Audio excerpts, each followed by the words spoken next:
more on the line than ever. It isn't necessarily just about the prize money. You're fighting for that spot at the Global LAN League. You wish everyone could be involved, but realistically, only the 16 best in the world can be. Congrats to all these guys earning that invite. These, for me, are the right teams in the league.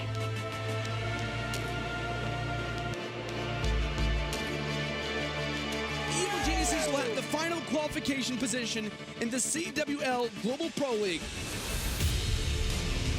The best in the world are here to compete on North American soil.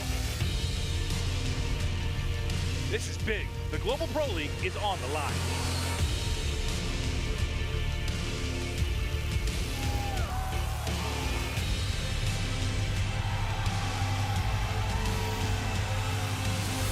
The LAN League is pretty much everything. That's going to be the season for everyone. This is what we've been working for. Every year there's always been one thing to play for, but now the LAN League is everything this year, to be honest. If we don't make the LAN League, it's like, dude, what are we doing? And it's Optic Gaming going into Ohio with the #1 seed.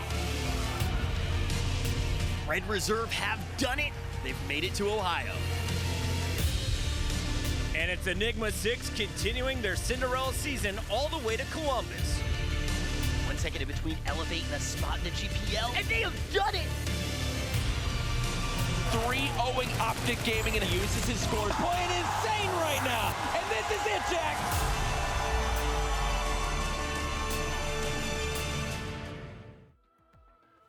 Ladies and gentlemen, welcome back to the Call of Duty World League presented by the PlayStation 4. We are, of course, live for the final week of the regular season of Stage 1 of the GPL. Day 2 about to kick off. I am, of course, Benson, being your host throughout this weekend, and joining me to start the day is my expert panel. We got Chance, of course, TP, and our special guest this week. It is the wonderful Apathy, 2 world champs, and well, Chance, you're doing a good job, though. I do okay at what I do. You do a really good job. Don't undersell it. But of course, we're here, of course, for the Global Pro League, first ever LAN League in Call of Duty esports history. We should talk a little bit about what is on the line, the prizing. There's so much: $200,000 regular season prizing, $500,000 playoff prizing, and prizing available for each regular season finisher. We'll take a look at how that playoff prize will actually breaks down. First place is playing for $200,000, so a serious amount of money on the line come playoffs. And don't forget that there's 2 of them as well. We're going to have Stage 2 coming up, of course, after Stage 1. But moving forward, here's a look at our group format. Top 2 teams will proceed to playoffs. That doesn't make playoffs,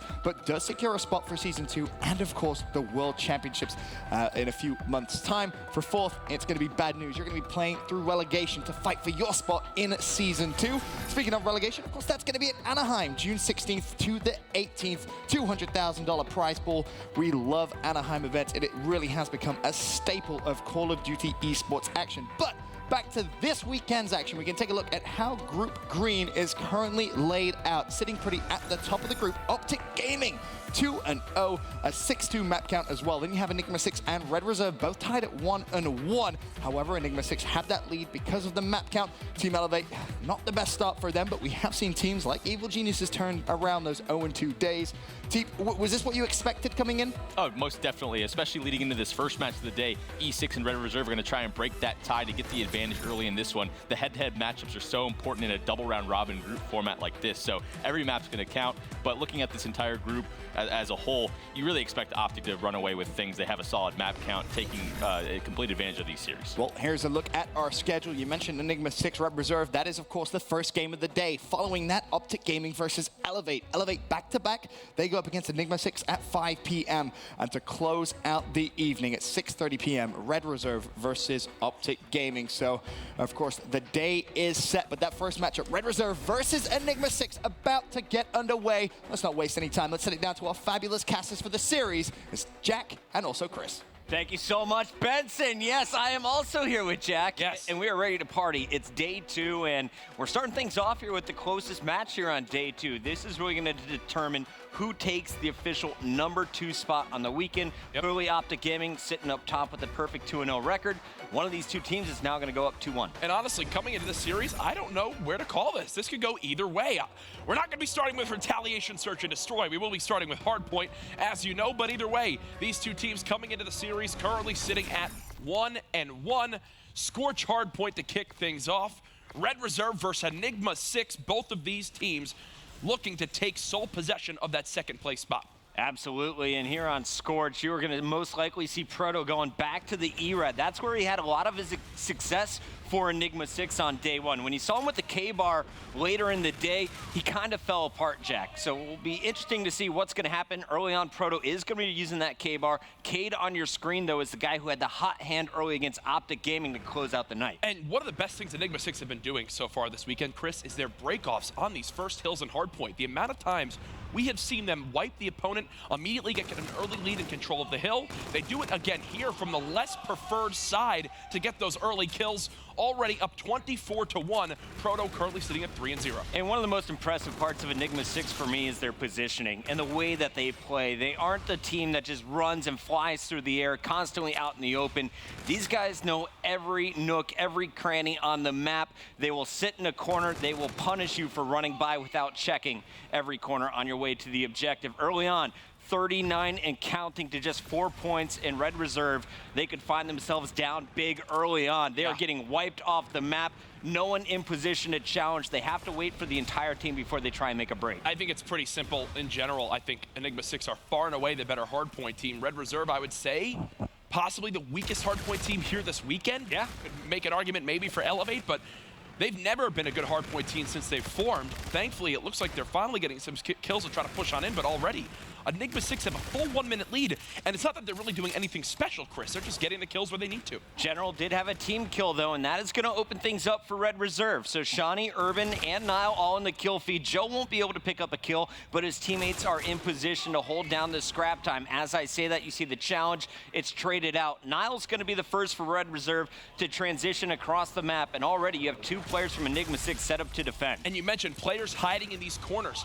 Emeruiz and Proto both sitting in little campy spots, catching their opponent off guard. You don't expect Enigma6 to be that far pushed out of the hill. Look, nobody is near Cade right now in this hard point. This could wind up backfiring for Enigma6 because look at how far they're now spawning out. No trade potential. I'm not sure this was the best decision. Yeah, you had Emeruiz and Proto trying to push out the spawns for Red Reserve, but it doesn't matter. Cade picks up 2, almost finds the 3rd. Urban's finally going to shut him down, but Cade single-handedly kept his team in this hard point. You look now, those yellow arrows, they're able to transition back. They have 3 in position to contest here, and at the end of the day, it's General winning the gunfights. He's going to be able to pick up 2 more, and they will have control here. They have not let Red Reserve score 1 point on this hill. Yeah, it's been a great job at least keeping a hold of this hard point, even when they were all really wiped off right at the start of that hill. And you mentioned Proto. He just stays alive long enough where his teammates can cross that choke point on that top bridge area. That's what let them at least trade this time with Red Reserve. They still have a 40-second lead, and look at your minimap. They're already rotated towards Drill. Beautiful job by Enigma6 to keep on winning the rotation. And let's stay on board with Emeruiz for a little bit. I enjoyed watching his gameplay, and the numbers don't always show what he brings to the table. He calls out so many players. If you're watching him here in person, keep your eyes on the man with the man bun. But also in the uplink games, take a look at how many times he's involved in a pass that later turns into a dunk. For now, though, we turn our attention to General. Coming into this tournament, everyone said this is by far their best gunner on the team. Yeah, that was a little bit of a sloppy challenge from him. He had cover right in front of him. Either way, Enigma6 still with the first 25 seconds on this hard point. Again, Proto on another 4 streak. The guy's always been solid, it seems, on Scorch hard point. You think of the 3-piece he got yesterday to keep control of that Turbine Hill was already a top 5 play of the weekend. So far, every single hill in this game, Enigma6 have won the first battles on, whether it's on rotation or on that first middle hard point. This right now has signs of it being the first time Red Reserve will be the team to get the first few seconds on a hill. Nile was on a 3 streak. He's cut down, but he has the most kills in the lobby. You need more out of Joe, though. Joe had a pretty solid respawn day 1. Currently double negative at 6 and 13. He is getting slaughtered. Maybe the E-Red, not the gun of choice. It seems everyone else in the lobby is running that K-bar. Back over, though, to Enigma6 as Emeruiz is able to break through. General tries to fly in for support. There's 2 defenders, though, still on the hill. It's Nile and Shawnee causing problems for Red Reserve. Well, think of where Joe excels as a player. It's when they have control of the hard point and he's able to sit in it, sitting around it, play those corners, let them sprint into his close-range submachine gun. But because Enigma6 have rotated early to almost every single hill, he's been having to sprint into pre-aimed ARs who will win the gunfight 9 out of 10 times. That's why he starts this game double negative. It's still hurting him here. What can Red Reserve do? They've got to win these gunfights now towards back turbine, but it looks like Enigma6 are already here. General has just been kind of designated as the hill mop. He is cleaning up all of the excess time. He's already over a minute of hill time. They need to help their team. Here comes the entire squad from Red Reserve. They're able to get the first pick, and Enigma6 is going to have 3 players ready to pounce. Niall's going to fall first. It's all up to Urban. Great break, good patience from Enigma6. Urban trades out 1, but at the end of the day, this is now a yellow hill. Yeah, and look at how far out the players are from Red Reserve. They're having to charge right across this top bridge. Proto knows where to watch. The guy's experience, and now when Joe is spawning this far away, he just spawned in, there was 35 seconds left on this hard point. Now he's not even halfway there. 10 seconds have already gone by. He's got to win a gunfight here close range. Only going to get 1, but still. That just shows how key these far back spawns will be on this hill, Chris. A 60-second difference again. Enigma6 now with their largest lead of the game. Impressive job, though, by Red Reserve on the drill and then the center hardpoint. They made the game close. Turbine is where they're getting burnt, and if you remember the last rotation to Hangar, they simply could not break Cade, who was the one-man army keeping it for Enigma6. For now, though, it looks like the spawn's going in favor of Red Reserve. Enigma6 is going to have to try and break through. General gets the first pick on Niall, but Urban is there. Proto is going to be pinching while Cade hits the sky bridge. Yeah, they're hitting every single angle right now. They should be able to charge on through unless there's a miraculous play from Red Reserve. Don't think it's going to happen. Camo now earned as well for Enigma. Joe! Well, to break, but that's what I'm saying. Joe excels in those close range areas. But how rare has it been so far with the least amount of time on his team where he's been able to get in that hill? And Joe picks up a nasty double. General answers right back with the triple. He saw the Scarab coming out. He baits it out. And General is continuing to score. Enigma6 coming up on 200 points. Red Reserve scared to challenge alone. And you just see the work that Proto is doing around the map. Keep your eyes on Arrow 8. Finds his 3rd gunfight in a row. Proto is not missing with this ERAD. No, and look at the difference in slaying right now between these two teams. Enigma6, every single player positive. This is when they are at their best. There has not been a moment this entire game, from the first hill to now, where I thought Red Reserve had an opening to come back into things. They've kept control. Cade now with the FTL jump. Lucky he ran out of ammo for the side of Red Reserve, or else that could have been a nasty play. Out comes the Scarab for General, just scouting the hill. Gonna call out one player. Did he see the other who is flying high on the right? Camo coming into play for Proto, and Proto's gonna find Niall first behind a second player who's above him. Gets lost for a moment, but at the end of the day, this should be Red Reserve holding. Or will it be? Shawnee has to win one more big fight, and he will take down General. Red Reserve, where they gathered the most time so far, it's been on the drill. They're trying to do it once again. Red Reserve just needs to be able to hold out to that back turbine hill and finally win a rotation there. They've yet to do it. Oh! Nice shots by Urban. Urban, one of the few players who runs that secondary pistol, turns and shoots the weak player inside deck. He's going to keep the streak going now at 23 and 20, but I think this might be a little too late, Chris. Can I have a top 5 play, please? Yeah. Urban, wow. You're welcome, my friend. Welcome to the top 5. That was a nasty 3-piece, and he is continuing to string these kills together. Finally positive. He's on a 5 streak, close to these score streaks, but at the end of the day, they need to fight for this hill in the middle. Enigma6 could win it on this hard point. And Enigma6, they read it like a book. They see, where's Urban been? We know he was near that top bridge. We haven't seen him. Someone go pick up the flank. Oh, they spot Urban. They shut him down off that streak. So no score streaks will come into play. Emery's more than happy to challenge this hard point, especially with his teammates pinching on through. Enigma6 can still win off this hill, Chris, so Red Reserve have to keep pressuring towards bridge and can't focus on turbine quite yet. Some team kills coming in, but look at the spawns now for Enigma6. Even if they give up all 20 points here in the center of the map, they're going to be set up for the new hill, and they should be able to finish it on turbine because we've seen Red Reserve incapable of breaking once Enigma6 is set up on that hill. You've got some payloads ready to go for Red Reserve, but that is about it. They're still down by over a minute, and how good Enigma6 have been so far on turbine gives all signs pointing towards this game being over. Look at how far out Red Reserve are now spawning. Enigma6 from start to finish, the better hardpoint team on this map. And you know what? If I'm Red Reserve, I know they haven't been practicing this way, but I start to think about switching up the payloads. Give Urban the camo. He's going to be the player getting it most frequently for you throughout the respawn game modes. Niall wasn't super effective with it on day one. Red Reserve is going to break turbine. This one's not over, but Enigma6 just needs 3 more points here. And this goes to show how important a large lead can be. When you get your team, your opponents to that large of a deficit, Enigma6 can keep focusing on this, spawning near the new hill, and they're just going to try to close this one out right here. They're going to do it. 249 to 179. One Not player yet. still not going to happen. Nice job, Nile. Keeps the game alive, taking out Proto. One more challenger defended. But now you have so much pressure on Red Reserve. And as I say that, all of Enigma6, they're going to rotate 4 back. Yeah. And Jack, player number 6, is not going to challenge, so it's all going to come down here in the hangar. Red Reserve is set up first, but it's a 2-on-2, make it a 1v1. It's got to come down to Joe, who pops the camo here. Yeah, and look, he's going to try to charge out of the hard point to spot someone. 1 second is all Enigma6 needs, so they cannot give up any of this hill pressure. 202 to 249, still possible with Enigma6 now spawning far out. And Apathy's scratching his head here. Earlier, we thought this game was over. Right now, he's wondering, could this happen? Well, everybody's thinking the same thing. You got to think, Enigma6 burned so many payloads earlier. They need to keep at least 2 players in the hard point, though, at all times. If there's a 1v1 gunfight lost, that could be it. Enigma6 waiting for one final push. They're silver lining. Red Reserve can't win off this hill. They're trying to close it out now. More streaks earned. Emery's with 2. Urban! And Urban's still there. With the pistol! Again! Gets the gunfight win! There's still a chance. And Chris, they've got streaks for this new hill. This is still possible for Red Reserve, but they got to get there quick. Everyone has to rotate. They're not Give there. up the final 5 seconds. Streaks are going to come down, but after the game is over, 250, 235.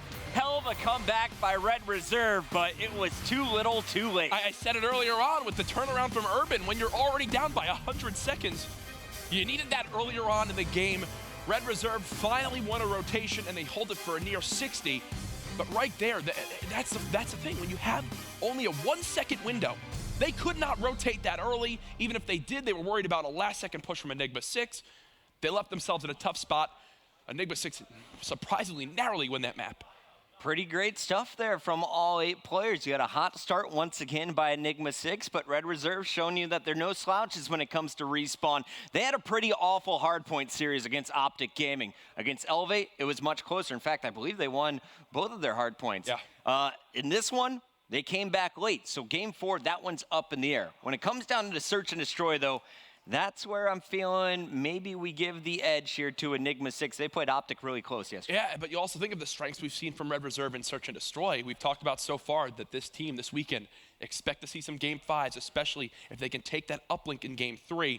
They don't need to win their hard points if they can win S&D and uplink in each series. Well, everybody get on Twitter. Let us know at MLG. Who do you think is going to take the Search and Destroy? Before we get to that game, though, we have Captain Merc here with a quick preview. Thank you, Chris. What an incredible game number 1. But heading into game number 2, Crusher, Search and Destroy, we're going to look at some common strategies on this site. So now let's pretend that Enigma6 is on offense. They plant that bomb B. You know, Red Reserve, they are defending A. So typically what they're going to do, they're going to stack a site. It's something that we've seen week after week. Now there's 2 players who are very important. One, Urban. He's going to be watching this alley. In general, he's going to be watching this alley. So what these 2 players are going to see with this vision is Urban's going to know as soon as they plant the bomb, they can have full control and are able to retake from their side. So we're going to focus in. This is what Enigma6 are also looking at because that's where the retake's going to come in. Now the other player on the other side, General, he's looking at the flank. Now if General doesn't see any players rotating in, they know that all of Red Reserve, when they come to retake that bomb site, are going to come from their side. So these are just 2 basic setups on Crusher, Search and Destroy. Before we head back into game number 2, back to Chris and Jack. Thank you so much, Merc. There is a quick look at what's going down here on Crusher. As you mentioned, both of these teams very good at search, or at least a lot of people saying this is their strongest game mode. Statistically, definitely Red Reserve's greatest game mode, and they would definitely love to walk away with a victory here. Knowing it's Crusher, though, who do you give the advantage to, Jack? Oh, gosh, this one for me is a little bit tough. Some of the Europeans, especially on this map, can throw a fork into the normal setups that we see from the North Americans, and a lot of it comes down to that B-site wall run. Merc was talking about it a little bit, where most teams expect 1 player to hit it. We saw last week where teams were sending 3 players on that one, and we're just flanking the opponents, catching them off guard. All it's going to come down to, for me, who is the better team at retaking the site after the bomb is planted? Best teams on this map can retake without having any control, no matter what site it's planted at. Before we get to game number 2, let's hear what the players had to say about each other coming into this match.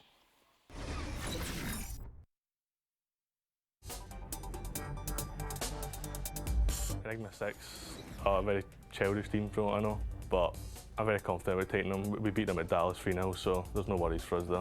The keys to beating Red Reserve is playing our game. They're very unorthodox how they work together as a team. I think it depends on General. Like, I've seen him play and he's a really good player, but if he just shut him down, it'll be easy for you. I don't really see Red as a problem for us. We will be able to take E6 purely because of our teamwork. It's up there with the best in the world. Like, we've not got 4 heavy slayers, but when it comes to teamwork, we're up there. Here it is, the map is loading up. It is time to go. Search and destroy Crusher. This one, we see the snipers down the middle alley. You'll see some quick picks though over at B. Who's gonna have the better short range game? That's what it is all gonna come down to for me, Jack. I'm gonna be watching Proto a lot this map. He's my guy to look out for on Enigma6. On the other side for Red Reserve, do we see Urban keep up his incredible search and destroy performance so far? One of the leaders of the weekend in this game mode. And I was looking at the top 5 KDs. When it comes to search, Rated's at the very bottom, but General's in my top 5. Sorry, Rated, I know you're watching upstairs. We're on board with Proto, though, and this is a guy who really impressed us against Optic last night. Will he be able to get some momentum once again? He spots 3 players to open things up. Shots in 1. Just trying to bait him out for his teammates as M. Ruiz and General are ready to pounce. Look at this. This is all 1v1 gunfight setups that's going to happen in this round. You have a player at B, 3 near this A side. Proto just continuing to keep watch of middle map. The first gunfight, though, should come down for General up against Nile. He wins that one, and that will completely change how this round plays out from here. Now watch where Proto positions himself. Number 4. Goes to the opposite corner, knowing that everyone is going to run to that bomb site, picks up the easy kill in the player's back. But Urban is there to trade it out. So we're looking at a 3-on-2 in favor of Enigma6. Bomb is going down. It's going to be up to Urban and Shani to break back in. So M. Ruiz just did a great play here, and I'll talk about it as the round goes on. Right now, it's a 1v3 for Urban, left all by himself. So what I'm talking about from M. Ruiz was he went to plant it, and Enigma6's goal was going to be to plant it and push through to rocks and watch from that back garage area through that middle lane right there. But he gets a call out from General, who peeks forward and spots the players already on rotation. They immediately stop planting, reposition it where he can't be shot from that back garage area, and a little play like that winds up making that a much tougher round for Red Reserve to convert. Massive props to Enigma6 for their first attacking round. Proto, he was the scout general. He got the first blood and set up the entire play. This time, though, it's Red Reserve on the attack, and early on, they all surge into A. Unfortunately, it's going to be Joe eating the first bullet. So they're down a man. Urban trying to answer back. Ruiz is going to win the fight versus Nile. Shani finds Proto, but now it's Urban and Shani in a 2-on-2 versus M. Ruiz and Cade. I'm surprised this is even this close right now. Thankfully for Urban, he did wind up spotting one player on that flank, so they had at least some knowledge it was coming. 2 versus 2, Bomb's still down, as Urban and Shani are up against Cade and M. Ruiz. And I think they're just going to forget about the bomb for a moment. They know Enigma6 is going to be somewhere nearby. They're going to look for an intro pick, and it looks like Shani is just going to hold the long flank. He's going to get tag teamed, though. Enigma6 using better teamwork. They're in position to trade, and this time Urban can't win a ridiculous 2v1 gunfight. You mentioned it right there, Chris. They're in a position to trade. Red Reserve simply were not. They thought Enigma6 were not going to check that outside corner near the A warehouse. Instead, they do. It leaves Urban all by himself. Enigma6 run together on the map, and again, convert a 2v2 round that could have gone either way if Red Reserve were there for a trade. We talked about it with Red Reserve playing Elevate yesterday on Retaliation. They just seem to love individual battles. Everyone kind of ran their own direction on the map. I think the team that shows better teamwork definitely going to walk away with the win here on Crusher, and so far, that belongs to Enigma6. They're up 2-0, back on the attack. Last time they feinted A, they used Proto as a distraction in the middle, and General got first pick at the bottom of the minimap. We could swap to Proto really quickly, because I believe, yes, so Proto saw last time how confident the player from Red Reserve was flying a middle map, just like this. So this time around, he's trying to be confident in his sniper to catch the peeking player jumping near this L wall area. Here he comes again. So ready for this, but Urban doing a nice job just dancing around this weapon. And General did just push back Nile on the minimap. Urban is going to challenge once again. This time he's got Joe distracting. Joe comes out. Urban tries to hit the high wall run, and instead it's picking them both up, looking for a third. He's got teammates with him, and it should be Cade able to clean this one up, even if Proto falls. General on the long flank. This is all Enigma6 here. What I tell you, man, Proto is the player to watch on this map for the side of Enigma6. his middle map control so far, he has dominated Red Reserve in that lane. If I'm Shawnee, I'm just trying to find a way to jump off the map. Unfortunately, I don't think he's got that potential back here. General cleans him on up. 3-0 now for Enigma6. They look in full control of this game. Red Reserve just has no answer for the slow play from Enigma6. Even when they try and coordinate a challenge, they are simply outgunned. Proto locking down the middle, a one-man army. Yeah, and it's just so perfect to see from Enigma6 that they trust Proto to bring out that sniper. The fact that he even hides in that corner, plays his life for a second, then peeks once his health is back, sees him using that cover where only his head can be seen, and still rips the shot. Such a talented player. Urban here with the single shot EMC. The semi-automatic pistol, which was so devastating in that first hard point. He's got it in his back pocket, and he's gonna have to put it to use. He's already lost 2 teammates, so he's gonna be surrounded by enemies. Joe's gonna find a kill, but this round is over before we can even get into the conversation, Jack. And there was a flank already in from Enigma6. They spot nobody at A. They read it like a book by setting multiple players B, and there the Scarab actually cleans up the final kill. 4-0 so far in Red Reserve's best game mode. This is not a good sign of things to come in this series, Chris.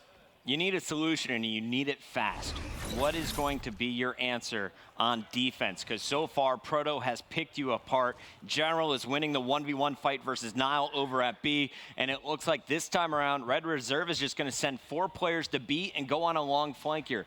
Proto, after not seeing anything, he's going to be checking every corner.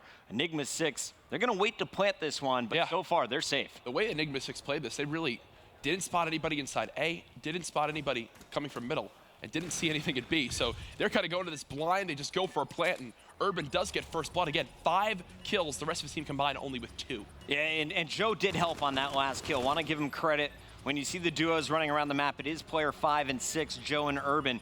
Urban this time, though, is going for the long flank. Joe tried to go for the ninja defuse, but too many grenades. General and Emruiz causing problems. Shawnee tries to answer back, but it's a 2-on-2 once again. Urban's going to trade out, so it's Shawnee versus General in the 1v1, and General just has to keep Shawnee off the bomb here for 6 seconds. He just called it a Scarab in a 1v1, but thankfully the stun of the Scarab will also help ensure that he cannot get back to the bomb in time. So the Scarab slows him down, and honestly, in 90% of situations, that's the complete wrong play. We saw it last week, or 2 weeks ago with Enable on throwback where Nameless just hopped the bomb and defused it. You saw there the Scarab right on top of him doesn't get the kill. If the player was on the bomb, I don't think he gets there in time to stop it. 6-0? Is it going down? Is it going to happen? Even with first blood, I mean, Urban can't be your whole team. Simple as that. He's far and away right now the best player in Red Reserve this weekend, I think. Oh, absolutely. He's been their most consistent respawn player. He's put up double-digit numbers in search and destroys. Will he be able to get first blood? That's something that has plagued them all game long. He's going to FTL jump. In general, with a sliver of health, still survives. Has support now. Cade is there to help him out. Everyone stays up, and Proto's going to find Shawnee for first blood. This game should be over. No plant in either from Red Reserve. Now with Emruiz having that Centurion, he can use that as a tool to stop them from planting. Joe by himself in the 1-on-3. Will at least get one. Still an opportunity to clutch. Proto, look at that, holding the angle. So scary if you're Joe. Joe trying to work his way in, has 2 players to get past. That bomb is down as well. And look what they do. Look what Enigma6 do. They just start to move. Stay active on the map. Hold hands. Stay together. And always watch. They're never running through a doorway stacked, right? They're always making sure that if they go through a doorway, one goes first, the second is further behind. The Centurion and the bomb, as I mentioned, not going to let Joe plant. They give all the information they could ever need. They know he's down at B. This round is done. GG. Enigma6 6-0. That was a stomp. That was a stomp. TP is losing his stuff on the desk right now. He and Apathy are holding their stomachs, rolling. Where did you think it came from, Joe? Where did you think the first shot came from? He runs right back into it and then knows the game is over, so he just shoots the Centurion. Get a few points before it's all said and done. That is the worst we have seen from Red Reserve so far in Search. They were simply outclassed. But the question is, how much credit do you give Enigma6? Is that the most impressive Search game we've seen so far? They look very good. I'll say it that way. They trusted each other to make the correct plays, and Think of every single time they had a number advantage. They were always there for a trade. Even in a 3v4, when they had a number disadvantage, the one round where they had to retake A, they do it on the same time at the same page and actually win a 2v1 to wind up securing that round. Enigma6 look very polished. Think about that. If they don't give up their 100-second lead in hardpoint, this is a very dominant performance so far with Enigma6 up 2-0. That is a huge momentum changer for this series as well. Enigma6 playing with all the confidence in the world. We'll see if they can close out this series with a clean sweep when we return.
Ladies and gentlemen, it's time for our first G Fuel key player matchup of the day. This one between Red Reserve's Nile and Enigma6's Cade. These are their stats heading into the series.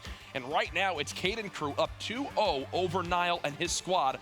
Nile putting up quite the fight in uplink, but Red Reserve have yet to secure an uplink win so far this weekend. They need to right now if they want the reverse sweep to happen. This has been your G Fuel key player matchup.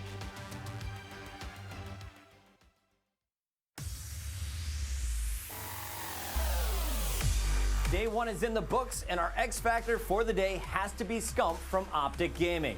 After an incredible performance in their first match against Red Reserve, Scump never let off the gas pedal, taking it to Enigma6. Now Scump heating up. There's 3 in a row, 7. In game number 1, he fell behind early with a 1-11 score. But to close out that game, Scump led the team to victory, heating up, picking up 4 pieces, and finishing on top of the leaderboard. Minutes will come back and win map number 1. To close things out, it was a battle between Scump and Formal to see who could finish with the most kills on Throwback Hardpoint. Scump dominated in all the respawn game modes for his team in day 1 and is definitely a player to look out for the remainder of the weekend. Congratulations to Scump, our first X Factor for the Green Group. Make sure you tune in tomorrow, though, to find out who is going to claim the title for Day 2.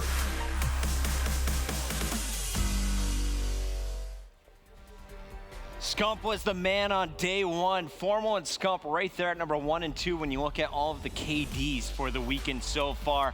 But there's another guy to look out for here today on day 2. He goes by the name of Proto.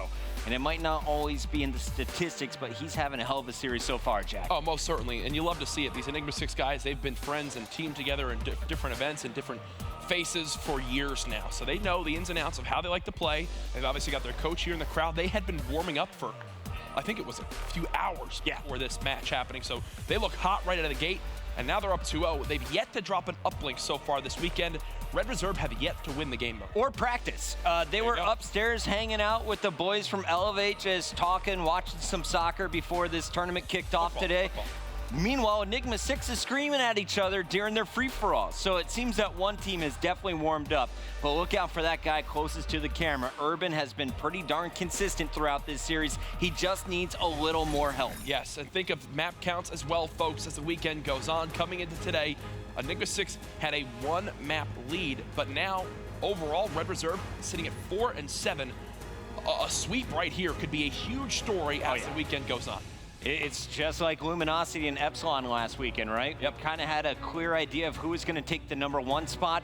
The battle is for number 2, and if you ask anyone in the room right now, they'll tell you that Red Reserve has the best chance of taking down Enigma6. But they're 0-2 in the hole. They got to win out right here, or at least take some maps to give themselves a better chance as the weekend goes on. We're opening things up with Urban in that EMC. He's going to be running directly for the drone, waiting for the fight. Here comes General and Cade. Wow, and immediately, with the help of his teammate, they cut down 3. They're going to grab this drone right away and try to push the agenda, and I like this a lot. They're bringing it towards this construction side.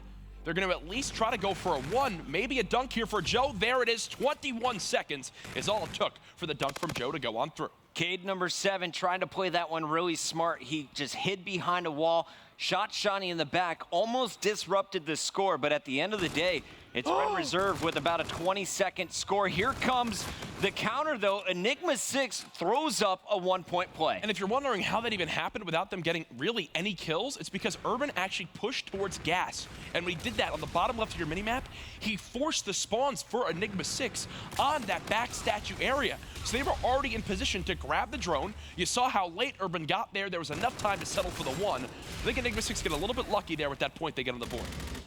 Enigma6 keeping this one close. General fighting for control of the drone at the end of it all.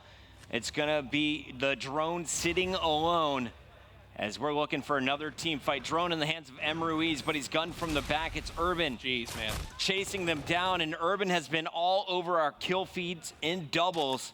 He is getting multi-kill after multi-kill, and this could turn into points. Joe is running the drone. You had Shawnee as the lead blocker.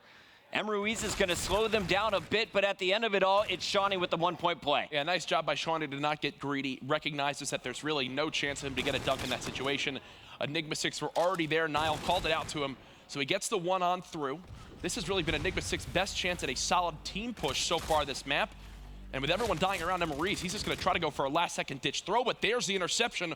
One of Red Reserve's strengths in uplink yesterday were their ability to intercept that drone before it goes in. Yeah, going up against Opticon Frost, I remember it was 4 straight attempts from Optic Gaming that were shut down by either a great defensive kill or an interception. They're always around that uplink area, and they're always in position to stop the points going through. Still 2:45 to go here in our first half. Joe on your screen gonna lose the battle versus M. Ruiz, who turns just a little bit quicker. General and rest of Enigma6, though, are pushing up now. That's 2 big down kills, and now we're gonna see that drone pushing forward. Proto trying to distract him to the left. How do they keep giving up those kills to General twice there? The other team gets the first shot, like 3 or 4 bullets, and General just turns and snaps on him. One thing I do want to point out, Chris, Red Reserve got absolutely decimated in the slaying in the first half, especially of that hard point. Here, though, they're outslaying Enigma6 quite handily, and it's a big reason why you've seen Enigma6 barely have any opportunity to score so far in this game. Here's another example of it here. Joe just in a great position. Thankfully, General, though, cleaning up the rest of Red Reserve for his team to at least move forward. But either way, if General and crew could start to heat up, that's their chance back in this game. And has Enigma6 won both of their uplinks so far? Yeah. Yeah, so they're perfect on this game mode. Trying to make it 3 in a row as that's a 2-pointer from Cade. He gets in for the dunk. And our score is all tied up with 1:45 still to go. M. Ruiz looking for challengers. Finds Shawnee. There's going to be Urban poking any moment. And Ruiz gets caught reloading, just playing a little bit too fast there. This is actually one of the more strange uplink games I've seen so far in Infinite Warfare, with how well Red Reserve are outslaying. Already positive, I think, 12 as a team. To have the game be tied right now, there's a botched 1-point play. To have the game be tied is absolutely insane for how much pressure they put on the base of Enigma6. Enigma6, a very scrappy uplink team we saw. Yesterday it helped them win both their games. They're doing it again here to at least keep things close. And that was a big reset. After that drone fell to the ground, a player from E6 tosses it out of the map. It goes back to the center, and now they have a chance to put some points on the board themselves. You see just 2 defenders up for Red Reserve right now, and the attackers will be stuffed. So no movement on the drone, but we still have a minute to go, and if General continues to slay, we could still see a last-minute dunk. Oh, most certainly, and they're just fighting for that control now of that statue side with those 2 kills of Enigma6. If there's anything we know about this team, it's time to go. They're going to push right on through, try to at least get this 1-point play. Remember, they focus so heavily on the objective. Somehow, Cade hasn't been killed yet. He's just dancing forward with the drone. Proto in general with the 2-piece. That's a dunk, 5-3. I cannot wait. I can't wait to hear Apathy and TP break this down. The fact that Enigma6 might go into this half with the lead is absolutely baffling. I don't know how Cade survived so long with that drone. You just got to shoot at the man. Here comes Cade once again. General is going to get into position as M. Ruiz tosses the ball out to him. You're going to see General trying to flank on this left side. Meanwhile, it's going to be Proto and Cade trying to push up the right. Urban, though, shutting it all down with Shawnee. He's going to find the last kill, and we're going into the half. 5-3. That toss is not going to go off. And Red Reserve, they played great early on, but the second half of our first round, it was all E6. Enigma6 just 5 minutes away from the swift 3-0 victory here to start out day 2 of the green group.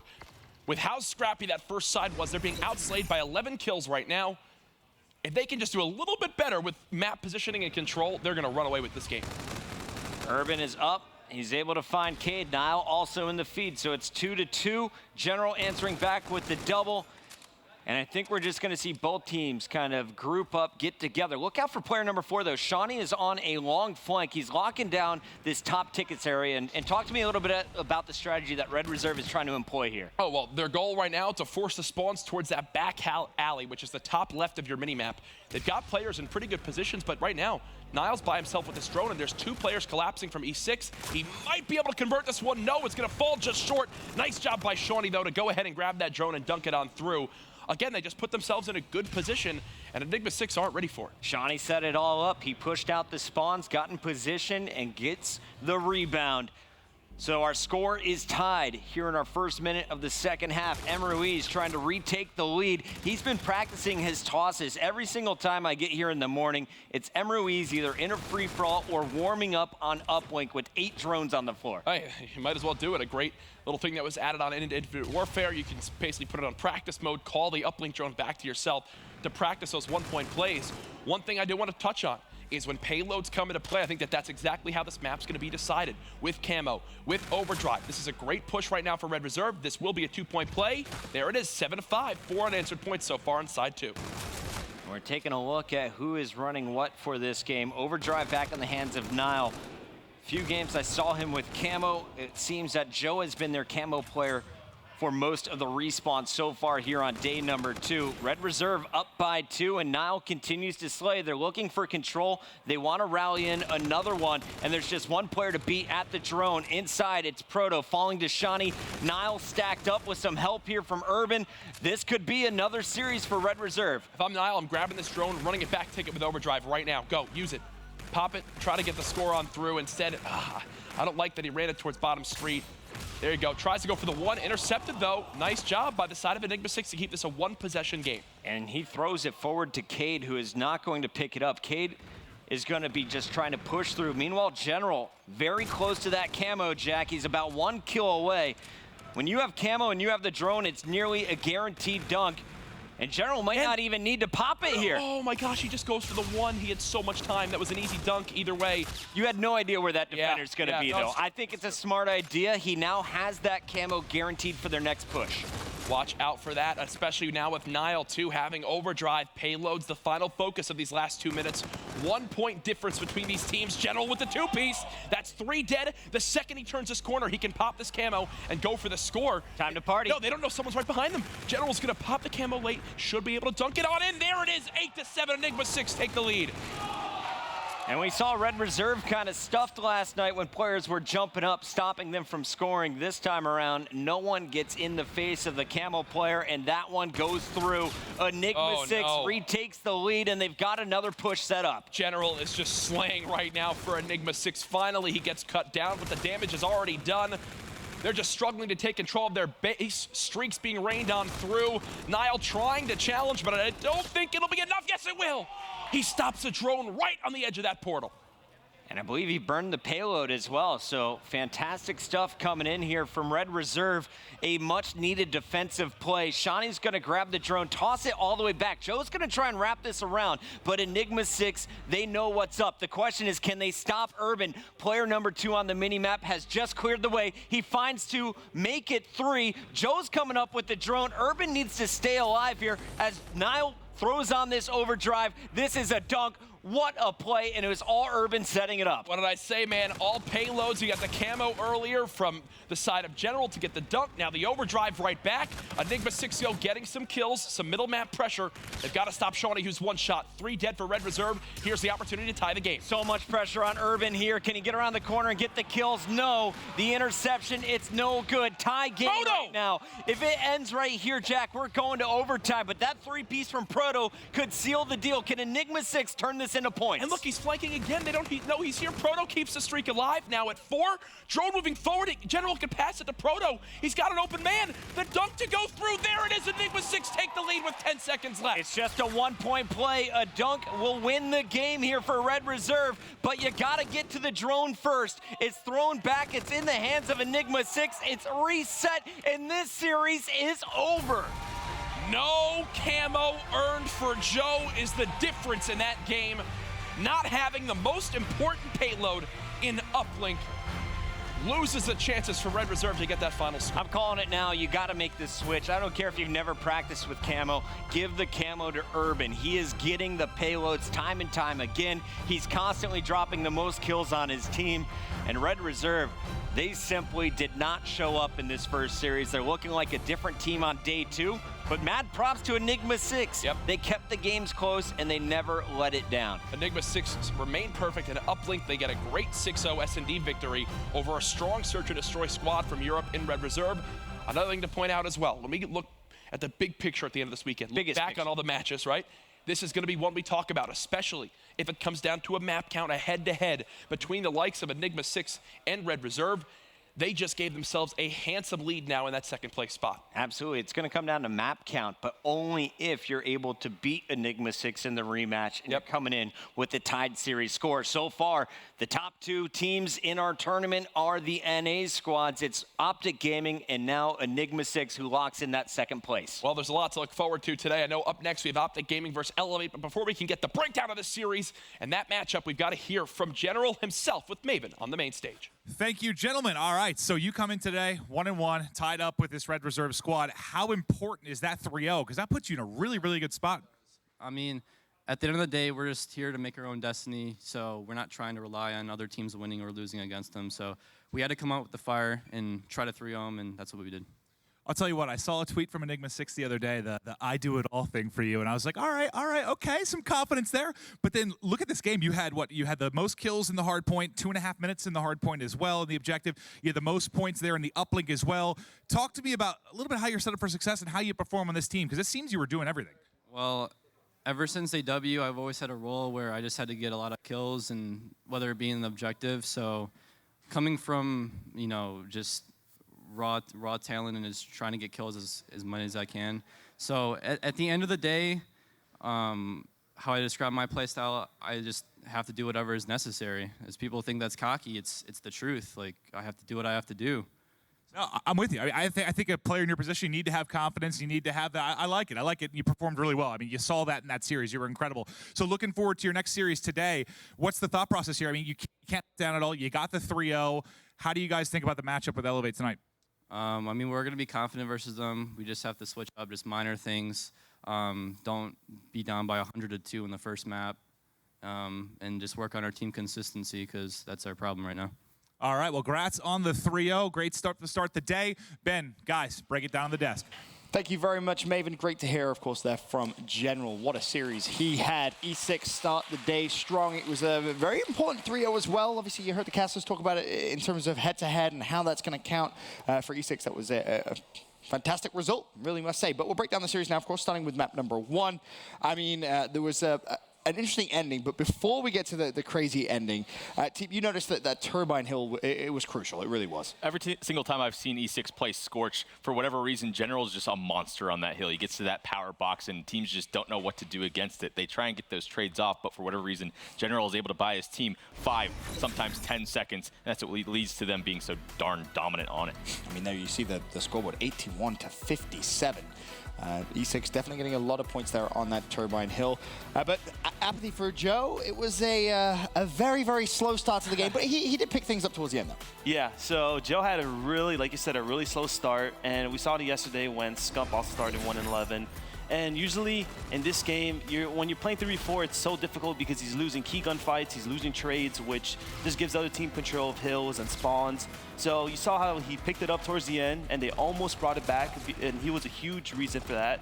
But it wasn't enough in the end. And then for more players on Red Reserve, Urban is a monster. He's one of the only players I think we've seen that runs a pistol on any class he has. If he has the ERAT, he'll keep a pistol in the back pocket. Same thing with the K-Bar. And there was 2 different examples of it in this game where he picks up 2 kills, runs out of ammo, gets that fast swap to the pistol, and picks up a 3rd.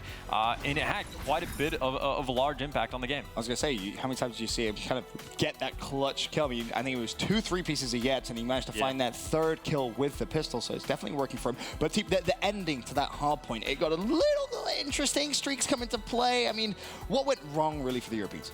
They did such a great job of getting those back-to-back hills at Turbine over towards Hangar. Joe was able to get those streaks at the end. We were kind of critiquing him that he should have used those a bit earlier to maybe get that drill rotation, but E6 only needed 1 second. Even if he does delay them getting in that hard point for just a few seconds, I don't know if they had that enough time to get over there. Right. So it was just tough. It was mostly E6 able to get themselves just close enough to win, so they just had to get into the hard point to win it. Very true. And then, of course, we go over to map number 2, Search and Destroy. And this is when Enigma6 kind of shifted into a completely different gear. They take map 2 6-0, dominating fashion. M. Ruiz goes 8-2, a 4KD for him. It really was a good map for M. Ruiz. But I think one of the key things to know, Apathy, was E6 in their first bloods. They were just getting them all. Yep, they got almost every first blood every round, and they won it. You know, you saw General first round, late flank, get first blood on the B side, I believe, and they just rotate a bomb, and it's an easy 4v3 with bomb plant, and you know, it just helps them win the rounds. As long as they group up and play as a team, once it's a 4v3, it's easy.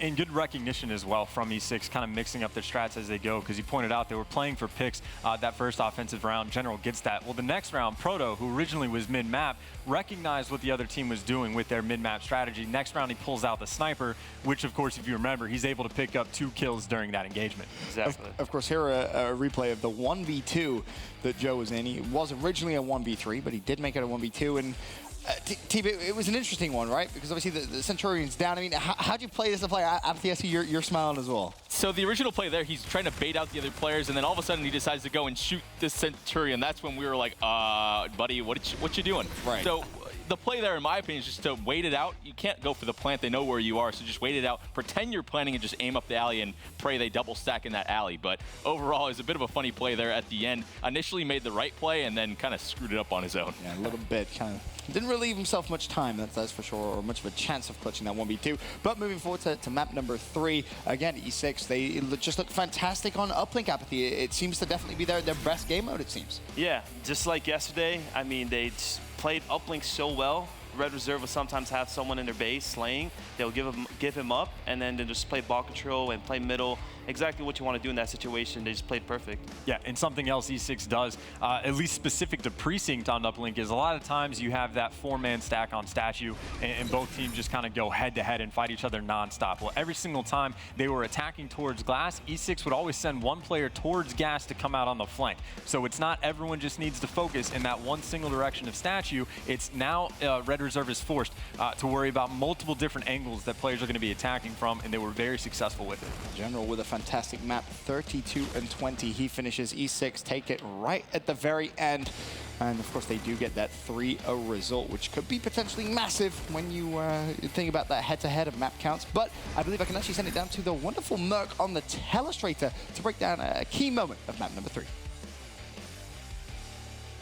Thank you, Ben, so much. We're going to take a look at that last 30 seconds. Before I get into the telestrator, we're going to actually watch, the last 30 seconds of that game. So if we can go ahead and roll that clip, I'm going to take you through really what Enigma6 did to sort of get into that position and win the game. So we're going to take a look, and here we go. And as you can see, Cade, he's bringing that drone, and he's able to get that one. Now, this is what's important. Look at that kill feed. Proto, not only does he pick up 3 kills, but he stays alive. That allows his team to get drone control again. And now he knows the spawn. So first, he's going to allow his team to lock up that drone. Picks up 1 and instantly turns back around. Now you're going to have General bring that one in. Look, this last play right here, he's able to get some shots in, and that allows Enigma6 to win this game 10-9. An incredible play by Proto, and really just a clutch situation. That's what you want to do on the side of Enigma6. So we're going to take a look. Enigma6, this is the setup that they want. Now, for Red Reserve, this is also what they want, because what they're going to do is they're going to sort of bring this drone this way. Now, all of Red Reserve are here. This is how you want to play a defensive setup. Red Reserve have been so clutch in this position right here, because this is where they're playing interceptions. However, Proto, he's able to pick up 3 kills, and what this allows them to do is bring this drone in there for a 1. Urban, he's the last one left. He gets taken out, and just a great job by Enigma6 to clutch up in those last 30 seconds. A great uplink play all around by Enigma6, and a great 3-0 for them. Back to the desk. Thank you very much, Merc. As you saw that breakdown of the final play gives E6 the victory, and a 3-0 victory as well. They're going to be feeling good going into the rest of the day. But of course, there is still plenty, and I mean plenty, of Call of Duty esports to be played here at day 2 of week 4 in the Call of Duty Global Pro League presented by the PlayStation 4. It's a great start for the day for E6, but coming up next, Optic Gaming go head-to-head with Elevate for the first time this weekend. We'll be right back after this.